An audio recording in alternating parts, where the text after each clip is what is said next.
Meet my new friend Maria. With a mixed-race background and an incredibly interesting cultural heritage, Maria was able to provide me with tons of insights. Being of Filipino descent, Maria possesses a profound understanding of the Philippines and even speaks Tagalog fluently. We had a really interesting conversation about her experience growing up in the Middle East, how she navigates different cultural identities, her life in Canada, and so much more. If you guys would like to connect with Maria, you can find the links to her social media in the description below. I hope you guys enjoy the video.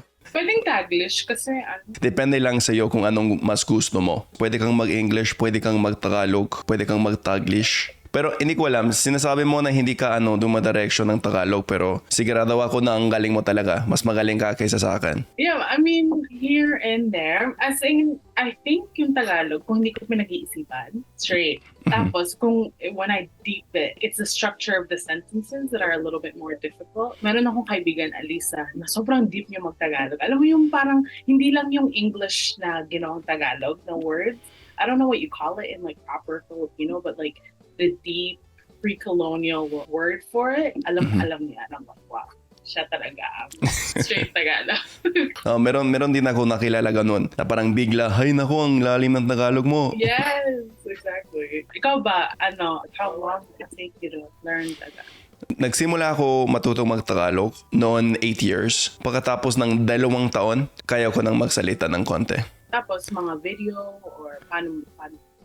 Sa mga tropa ko, mga kaibigan ko, sa time na yun, may jowang Pinay din ako. At nagtatrabaho ako sa isang grocery store kung saan may maraming Pilipino talaga. Parang Pilipino kalahating empleyado doon. Let's be honest. Learning Tagalog can be pretty hard. Trust me, I've been there. For one thing, the grammar is really different from English. But above all, I think the hardest part of learning Tagalog is simply finding high-quality learning materials. But that is where I've got you guys covered. As a foreigner, I know what it's like to learn Tagalog. That's why I decided to combine all of the knowledge that I've collected over the last 8 years and put it into a beginner's Tagalog course. This really is the resource that I wish I had when I was learning Tagalog. The course comes with lifelong access to 10 video lessons as well as the corresponding PDF vocabulary sheets. It's easy to follow, easy to digest, and it gets you started with the language right from the beginning.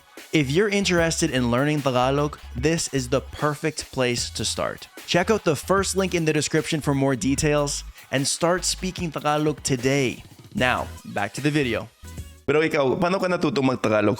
Sabi ng nanay ko, nanonood ako ng mga Tagalog teleseries since I was a kid. So we've always had TFC. Lagi siya nanonood, diba? So parang na-adapt na rin ako. So doon ako natuto. And then I grew up in parang siyang resort na all of the same lahat na nagtatrabaho, all from different places. We were in Abu Dhabi, but a lot of them were either Filipino or like different places like Egypt, Sudan, whatsoever. Tapos, syempre yung mga friends ng mama ko, sila yung parang nag-aalaga sa akin.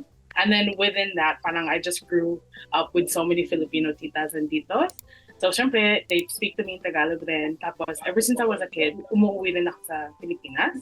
So, mga pinsan ko, nagtatagalog, mga lola ko. I went to a Filipino school as well from KG1 to grade 9. So, syempre, may Tagalog classes. Similar to you, like a lot of learning, speaking with, nakipag-usap lang sa mga kaibigan. Pinay yung nanay mo. Mm-hmm. Tapos yung tatay, taga saan siya? He's from Sudan. Okay, at lumaki ka sa ibang bansa. Lumaki ako sa Abu Dhabi.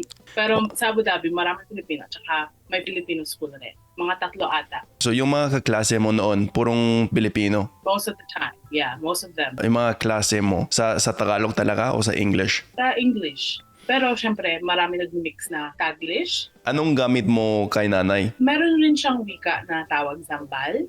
Kasi taga Zambales siya. So, mix of everything. Minsan, she'll speak to me in Zambal, pero hindi ako marunong mag-speak pa, pero naiintindihan ko siya. Minsan English, minsan Tagalog. Tapos kay tatay? Kay tatay, hindi ako natuto ng Arabic, so English. So may maraming salita sa isang bahay lang? Yes. Mayroong sa kwarto ng tatay ko, nanonood siya ng Sudanese shows, so Arabic. Tapos sa labas sa living room, mga Filipino teleserye, Tagalog. Parang multitude of languages talaga. Nakapunta ka rin sa Pilipinas, sabi mo, para bumisita sa lola mo. Yeah. So pumunta ako ng Canada 2016. Pero before noon, every year pupunta ako sa hang out with like family para, makilala na rin yung mga pinsan ko. Tsaka may kapatid rin ako doon. So that's the time when I see them. Yung tatay mo, marunong ba siyang magtagalog o hindi? Honestly, like here and there. Marunong siya. So, hindi kami Bisaya. Pero, ang tawag ko sa nanay ko is Dong. Kasi marami siyang Bisaya workmates. So, they think that Bisaya na rin siya. So, parang in our house, we just like making fun. We're just like, oy Dong, oy Dong. And then from then on, I've never called her mom. Like, we just call her Dong. And then my dad says it too. And then my dad has picked up like different words na rin. There's this Sambal word called kalase. It's like an exclamation of disbelief. And then obviously the typical words like kain na and all that stuff. 2016, sabi mo na lumipat ka sa Canada. Kamusta yung proseso na yon na parang maka-integrate sa iba pang kultura? Kasi melting pot rin siya. So medyo madali na rin. At saka nung pumunta akong university, nag-frosh week ako. It's like a week of celebration na nakakalimot ng homesickness kasi marami kang namimit na kaibigan, maraming activity talaga na binibigyan sa'yo. Tapos parang at the end of the night, sobrang pagod ka na. Parang hindi mo naisipan na, ay, may adjustment period pala. Sobrang integrated ka na agad. So I'm very grateful for that. Tapos meron na yung Filipino Student Association sa York. So parang wala talagang homesickness kasi yung culture mo is there. It's there to be celebrated. Like you have people who understand your situation, especially them. Most of the time, they're also like people who came here for school and so forth. I guess long story short, like it was pretty easy. And especially in Toronto, I don't know, nakapunta ka na Toronto.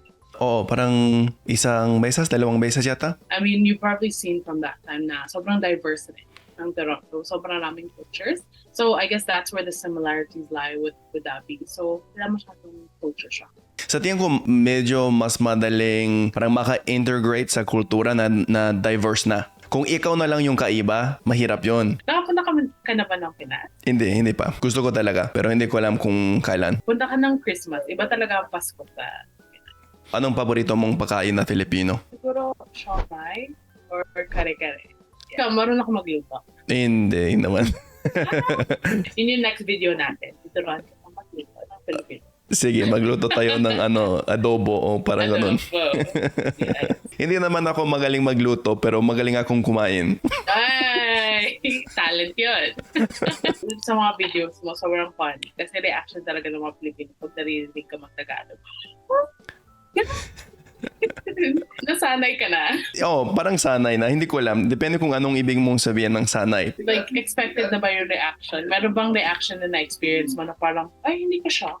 Meron. Maraming nagugulat pero meron din na parang wala akong pakialam. Pero alam mo, noon bago nagsimula ako sa YouTube, mas gusto ko yung mga reaction na yon na parang tambay lang. Kasi minsan gusto ko rin makipag-usap. Kunyari sa mga tindahan, pag may tanong ako at napapansin ko na Filipino sila, gusto ko malaman kung kunyari, saan to ate? Nakahanap ako ng, hindi ko alam, ng isang bagay. Tapos minsan, ay naku, paano ka natuto mag-Tagalog? Parang, okay, kailangan ko nang ikwento ng buong life story ko. Pero nangyayari din yon sa iyo na nagugulat sa iyo? Lagi. As in, lagi. Minsan, ina-assess ko yung situation. Okay, how much do I wanna interact today? So, minsan, hindi ako nagtatagalog para hindi ko ma-experience yung sinabi mo na parang kailangan mag-explain ng life story. Pero most of the time, very rare yung walang reaction. Pero mostly, lagi sila like, it goes the same way. Uy, paano ka natuto mag-Tagalog? Pilipina ang nanay mo. Oh, ang galing mo mag-Tagalog.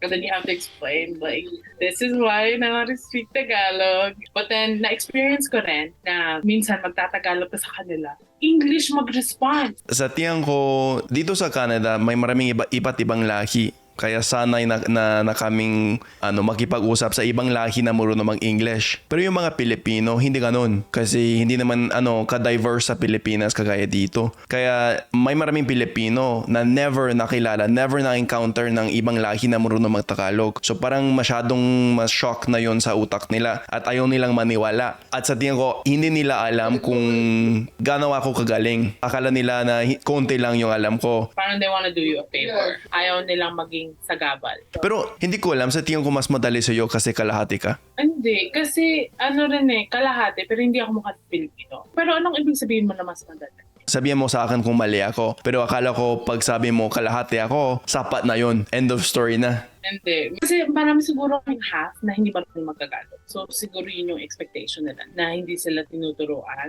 So may shock factor pa rin. Kailangan pa rin na-explain na nanay ko marunong magtagalog. Tapos nag-aral din ako sa Filipino school. So same rin. Marami pang Same din. Okay, Yeah. okay. Kasi alam mo dati, minsan gusto ko rin sabihin sa kanila, tama ka, kalahati ako. Tapos na. Pero yung sinasabi mo na hindi gumagana. But it's very mind-blowing for you to learn languages on your own. Dati, ever since nung bata ka ba, sobrang galing mo parang nakaka-pick up ka ng languages na madali. Hindi naman. Kasi English speaker talaga ako. At alam mo dito yung mga English speaker sa Canada, sa US, normally hindi naman sila natututo ng ibang salita. English lang. At ganun din sa akin, hanggang 18 na ako. Tapos nagsimula ako matuto mag-Tagalog. Pero yun talaga yung pinakaunang salita na natutunan ko. Nahihirapan din ako. Kasi hindi ko alam kung paano matuto ng ibang salita. Wala akong experience na yun. At to be fair, Tagalog, mahirap talaga. At wala namang resources. Kailangan gawin yun para lang sa sarili ko. Walang teacher, walang klase. Pero noon natuto ako mag-Tagalog, mas madali na sa akin matuto mag-Spanish, mag-German. Kasi alam ko na kaya ko. Earn the obstacle of the mind. Na-pass mo na. Lumaki ka na lang sa Tagalog. Tama ba yun? Yun na yung everyday environment ko. So siguro similar to English. I learned English first and then Tagalog. Kailan ba yung last na uwi mo sa Pilipinas? 2018. Gusto mo bang tumira sa Pilipinas balang araw? Wala. Siguro mga 6 months gusto ko ma-experience. Yeah, siguro in the future. Mas gusto mo ba yung buhay sa Pilipinas kaysa sa ibang bansa? I think so. Pero hindi ko alam kung mas gusto ko kasi short time ko lang siya na-experience. So, hindi ko alam kung reality ba siya or niro-romanticize ko. Pero feeling ko, iba kasi. Iba yung connection. Kasi sa Pinas, parang kahit na sobrang hirap ng buhay, parang mas madali nang makaayod. Di ba yung right word? Iba siguro yung komunidad sa Pinas. Mas marami kang people na makakalino. Minsan kasi sa Canada, medyo lonely. Yun ba yung paborito mo sa Pilipinas? Yung community nila? I think so. Kasi feeling mo parang never ka talaga mag-isa sa Pinas. Parang lahat makakayanan. Kuwari, may nangyayari sa buhay mo, tawa ka lang. Like, there's always gonna be someone who's gonna be able to pick you up. Anong ugali ng mga Pilipino sa'yo? Kasi kalahati ka. Iba ba yung ugali sa sa'yo o hindi? Hindi ko alam. Siguro, nung bata ako, nabubuli. Siyempre, bata pa tayo, hindi natin masyado alam how do you accept differences. Pero the older that I got, the more normalized it became. It depends. There are some Filipinos na minsan, kung tingin nila sa'yo, foreigner, minsan mahilig makipag-talk shit. Kung mga Filipinos, so they'll talk about you behind your back and then hindi nila na-expect na nakakaintindi ka pala. Pero siguro mga 10% lang yun. Pag nasa Pilipinas ka, yung feeling mo parang tinatanggap kanila bilang Filipina. Siguro noon, mas maraming judgment. Lalo na siguro darker skin and so forth. Maraming mga Pilipinas na hindi masyado na-accept ang kayo mga light skin. Anything darker than that. Every time I go to the Philippines, I have to brace myself. Like, okay, people are gonna stare at you. Iba yata yung tingin nila kung hindi ka nila kakilala. Pag nag-uusap sila sa iyo, halata naman na Pilipina ka, di ba? Oo. That's so true actually. Kasi ang mga Pinoy parang they need to know that there's a similarity between you and them to be comfortable. Kahit na Filipino yung friends ko, mga nanay nila, the first time they meet me, medyo parang they're still a little bit cold. Tapos, once they find out na marunong Tagalog, bigla na lang na parang their walls drop down. Marami ka ng experience sa ibang kultura. Sa UAE, sa Canada, sa Pilipinas, sa Sudan. Anong bansa na mas gusto mo kung kailangan mong pilhin? So hard. I think choosing one will like split myself into different halves. So lahat talaga, sila talaga yung nag-build ng foundation. All of this is because of all of them. At parehas din yun sa'yo sa isip ng sarili mo. Yung parang identity mo na halo-halo. It's weird because when you have so many cultures, it goes in different waves. So for example, I grew up sa Abu Dhabi. Ang mga expats doon, hindi katulad dito na nagkaka-PR sila or nagkaka-passport. The nationality you come in is a nationality till you die. You don't turn into an Emirati. I came here siguro kasi may mga first generation, second generation Canadian, mas marami ako narinig na, oh, ako Canadian, pero ang mga magulang ko is Filipino. So medyo na-shock ako na kasi dito parang your identity stays at home and then you're Canadian first and foremost. So I think it comes in waves of like, what do I relate to or gravitate towards? But then that's when the importance of roots really come in. I'm really grateful for my parents kasi matibay ang foundation.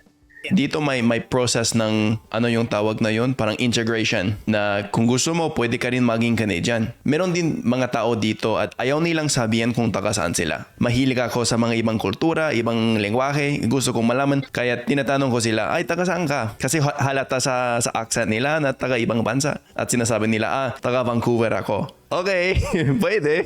Ayaw kong sabihin na hindi tama yun kasi yun yung sagot mo, yun yung sagot mo. Siguro medyo hindi sila, they don't know what your intentions are. Hindi nila alam na you just want to connect with them pala. Tapos meron rin, parang dati, nung pumunta ako dito mga 2016, hindi masyadong uso na maging culture Ganon. Medyo pa rin, monolith yung culture na parang, okay, I'm Canadian. The more representation and the more we see different cultures out there, parang the more comfortable people are being them and the nuances and the complexities of their identities. Bilang parang isang tao na may maraming kultura, mahirap ba sa'yo makaroon ng identity? Sometimes parang sobrang marami na nadadilute. Ang experience ko kasi, though I'm familiar with each and every single culture, hindi naman ako tumira doon. Hindi katulad ng mga friends ko na kawari, they're from Nigeria, they grew up there.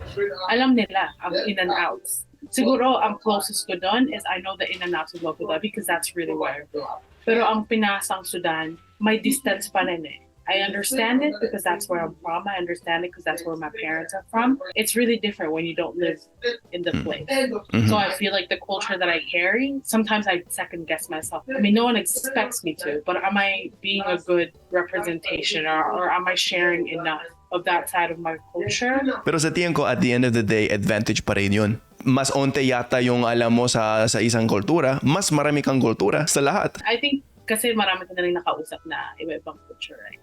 So it's prone to a lot of questioning, pero it's also your superpower kasi parang you know how to navigate life in such a unique way.